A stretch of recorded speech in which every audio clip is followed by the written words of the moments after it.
Bismillahirrahmanirrahim. Assalamualaikum warahmatullahi wabarakatuh.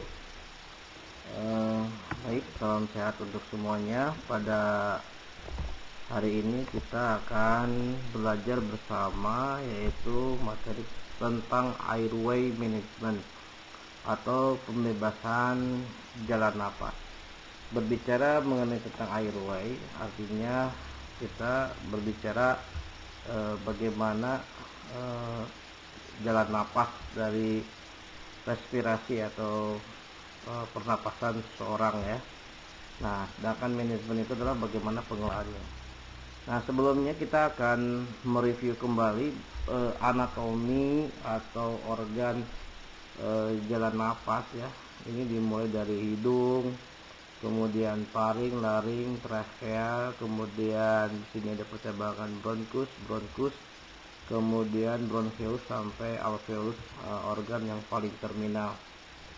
Oke, nah di sini saluran napas itu kita akan bagi dua ya, itu dibagi dua, yaitu ada saluran napas atas dan saluran napas bawah. Jadi airway atau nama lainnya adalah jalan napas itu ada bagian atas dan ada bagian bawah ya. Kemudian di sini adalah batas-batas daripada bagian atas. Di sini ada hidung ya. Hidung ini adalah organ pertama ya untuk menghirup udara atau oksigen, gas oksigen di atmosfer. Kemudian di dalam hidung sendiri juga ada bulu-bulu untuk melembabkan oksigen yang akan masuk ke dalam saluran pernapasan selanjutnya. Nah, ini anatomi ya. Ini ada batas atas sama bawah, ada paring dan lain. Sementara di sini adalah merupakan batas bawah ya. Nah, kemudian saluran napas atas itu ya terdiri tadi ya hidung ya, kemudian ada mulut karena ada pernapasan juga bisa melalui mulut ya, selain hidung. Kemudian ada kapum oral, kemudian ada faring dan laring. Sini saluran napas bawah ini dimulai dari trakea ya. Nah, sini ada percabangan trakea namanya karina ya. Kemudian ini ada percabangan ke kanan dan ini percabangan trakea ke kiri. Ya, sini ada bronkus ya, bronkus. Ya, bronkus itu kemudian bercabang lagi menjadi bronkus sekunder. Kemudian lebih bercabang lagi menjadi bronkus tersier, dan lebih kecil lagi salurannya merupakan ini namanya bronchiolus. Nah, kemudian percabangan bronchiolus itu akan tepi ya pada gelumbung-gelumbung ya, kantong-kantong udara yang berupa alveoli, ini di alveolus. Nah, di sini kita tahu bahwa proses respirasi pernapasan itu ada beberapa tahap ya. Nah, meskipun sebelumnya pernapasan itu ada terbagi pada dua bagian ya. Ada pernapasan eksternal dan ada pernapasan secara internal. Nah, pernapasan eksternal itu melibatkan oksigen yang berada di atmosfer masuk kepada saluran pernapasan tadi ya, dari mulai hidung, paring, laring, trakea, bronkus, bronchiolus, dan kemudian sampai kepada alveolus. Nah, sedangkan pernapasan internal adalah pernapasan yang terjadi di dalam sel itu sendiri ya. Kemudian di dalam sel itu sendiri ada yang bertugas untuk proses respirasi, yaitu di mitokondria. Nah, proses pernapasan itu atau proses respirasi yang pertama adalah pergerakan udara atau ventilasi, di mana dipengaruhi ya gerakan ini oleh diafragma, perbedaan tekanan rongga ya, interpulmoner udara baik itu dari luar. Kemudian itu kepadatan jalan napas juga mempengaruhi, dan adanya yang namanya cairan itu namanya surfaktan. Nah, kepadatan jalan napas ini contoh misalkan bagaimana kebersihan dari saluran napas itu sendiri. Contoh misalkan Anda akan melakukan pemeriksaan pemasukan selang NGT ya, dengan indikasi yaitu bahwa pasien ini adalah bisa dilakukan untuk NGT ya, tidak ada kontraindikasi seperti fraktur basis krani itu. Jadi kita akan memeriksa dulu ya, sampai sejauh mana lubang hidung mana yang memang saluran napasnya memang yang masih yang lebih adekuat. Nah, jadi jangan sampai saluran hidung yang memiliki sumbatan itu nanti dimasukkan oleh selang NGT.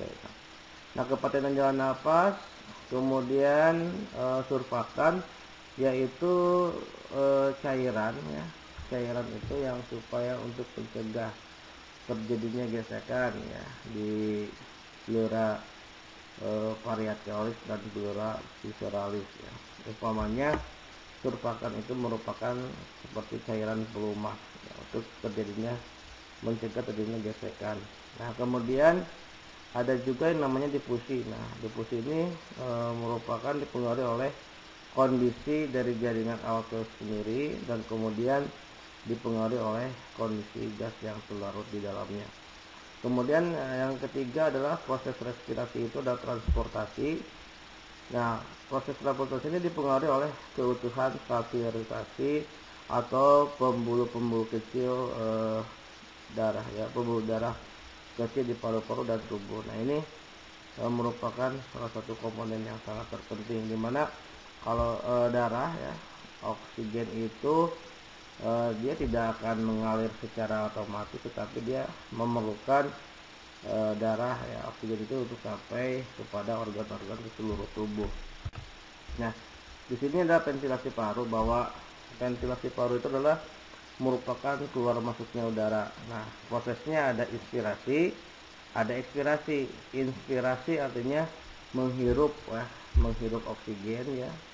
Kemudian ekspirasi itu justru mengeluarkan karbon dioksida. Nah, ketika inspirasi, proses penghirupan udara atau oksigen ya, ini terjadi adanya kerja otot pernapasan ya. Nah, ini kontraksi otot interkostalis eksternal ya, sehingga Anda bayangkan coba menghirup bersama-sama, menghirup oksigen. Nah, iga kan terangkat gitu kan. Nah, iga terangkat. Sekali lagi kita tarik nafas, inspirasi. Nah, terasa kan iga pernapasan kita itu ikut terangkat. Nah, kemudian ketika inhalasi atau inspirasi menghirup oksigen ini, maka terjadi juga tadi kontraksi diafragma ya, sehingga diafragma ini bergerak, di mana ada tekanan ya, tekanan oksigen. Jadi ini oksigen masuk ya, udara masuk ya, kemudian mengisi trakea, masuk ke percabangan paru kanan dan kiri, sehingga si udara itu akan menekan dan paru-paru ini lebih mengembang ya. Ini mengembang ke segala arah ya. Nah, sehingga si diafragma ini akan bergerak kepada inferior. Jadi ketika ada tekanan ya, kemudian ketika tekanan turun ya, masuk ke dalam tubuh, kemudian volume pun meningkat. Nah, sebaliknya ketika setelah dari proses inspirasi atau inhalasi, maka ada proses ekspirasi atau menghembuskan karbon dioksida ya. Nah, ini sehingga setelah terjadinya kontraksi, maka otot-otot interkostal ini akan mengalami relaksasi, pengendoran ya, rileks. Nah, sehingga si relaksasi otot interkostal eksternal ini, iga ini akan kembali ke semula. Setelah menghirup kan mengembang. Nah, ekspirasi. Nah, napasnya itu akan otot pernapasan itu akan kembali ke semula gitu kan. Nah, sehingga iga itu akan kembali kepada posisi semula karena relaksasi. Nah, kemudian diafragma ya. Nah, diafragma ini yang ini ya, diafragma. Nah, ini akan bergerak kepada posisi semula. Jadi ketika relaksasi, semua otot pun akan kembali ke posisi semula ya. Nah, ketika volume turun ya, artinya pengisian ketika volume tekanan keluar nih, ini tekanan keluar ya, tekanan dari dalam keluar, otomatis volume menurun. Jadi kalau misalkan ada tekanan masuk, inspirasi, berarti volume bertambah. Nah, kalau misalkan ketika tekanan yang dari dalam ini keluar ya pada saat relaksasi otot interkostalis eksternal keluar, maka si volume itu justru kembali eh, berkurang atau menurun. Yaitu intinya ketika inspirasi terjadi pengembangan, interkostalis itu iga terakat. Nah, itu terjadi kontraksi, tapi ketika ekspirasi itu kebalikannya, relaksasi otot ya dan iga semua itu kembali ke posisi semula ya. Nah, di posisi gas pernapasan ini di sini terjadi ya di alveolus ya. Di sini kalau alveolus ini kalau diperbesar akan seperti ini. Ini ada oksigen masuk, CO2 keluar. Nah, ini difusi gas terjadi apabila terdapat tekanan, perbedaan tekanan ya parsial antara alveolus dan kapiler paru, sehingga proses perpindahan gas difusi dapat terjadi. Jadi kalau tidak ada perbedaan tekanan ya tidak ini tidak akan terjadi ya. Jadi perpindahan zat-zat larut itu dari tekanan tinggi ke rendah itu namanya secara difusi gas ya. Nah, kemudian transportasi gas, ingat transportasi itu adalah perpindahan ya, dan ini yang namanya transport membutuhkan suatu kendaraan. Di sini ini ada lingkungan luar, kemudian di dalam pembuluh itu ada yang namanya darah ya, dan dalam darah tersebut ada eritrosit atau darah merah. Nah, kemudian si oksigen ini dia akan dibawa ya oleh darah, karena di dalam darah juga memiliki hemoglobin, di mana hemoglobin itu mengikat O2. Nah, sehingga umpamanya Anda bayangkan analogi seperti ini. Ketika seorang petani sayuran membawa sayur ke pasar. Nah, sayuran kan itu butuh kendaraan kan dari kebun itu ke kota, misalkan ke pasar. Nah, si kendaraannya itu adalah darah, dan oksigen itu adalah sayurannya yang akan diangkut.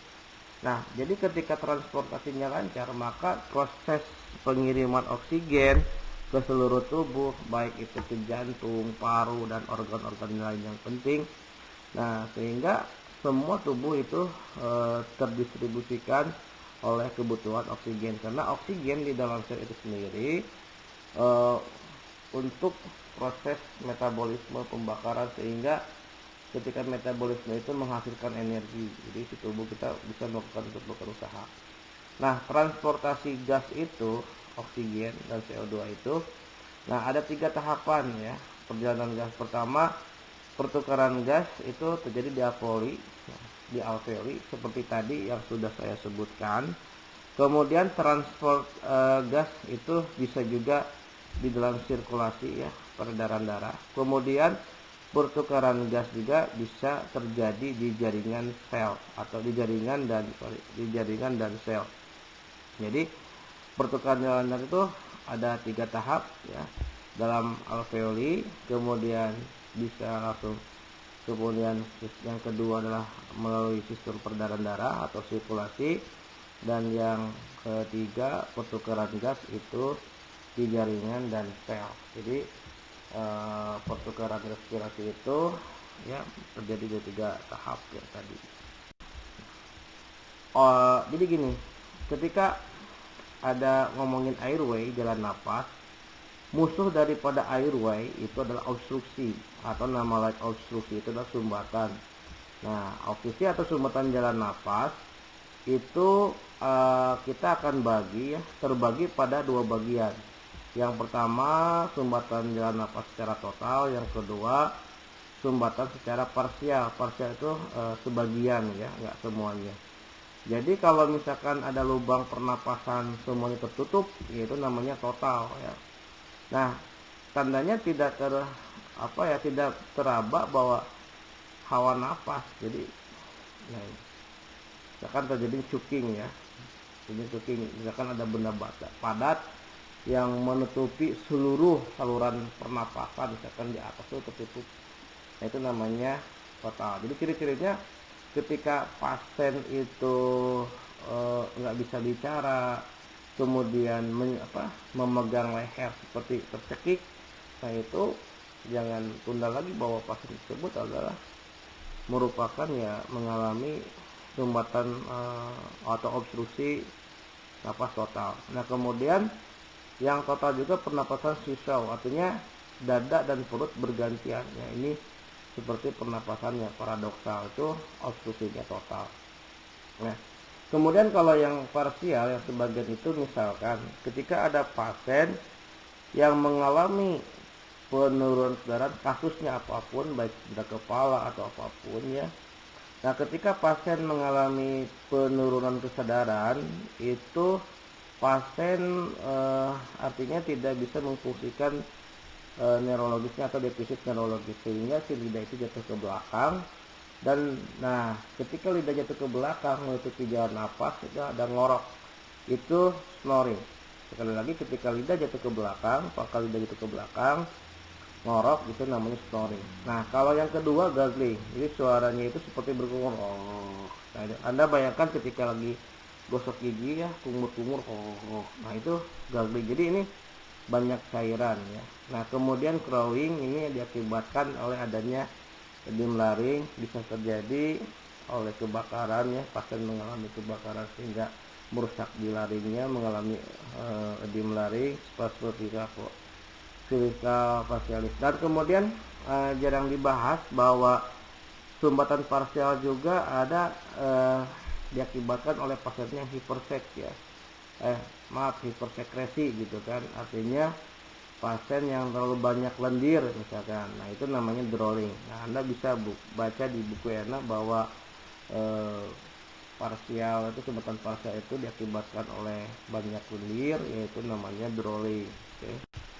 Nah, ini airway itu merupakan salah satu gangguan jelas ya, atau gangguan di saluran pernapasan atau jalan napas.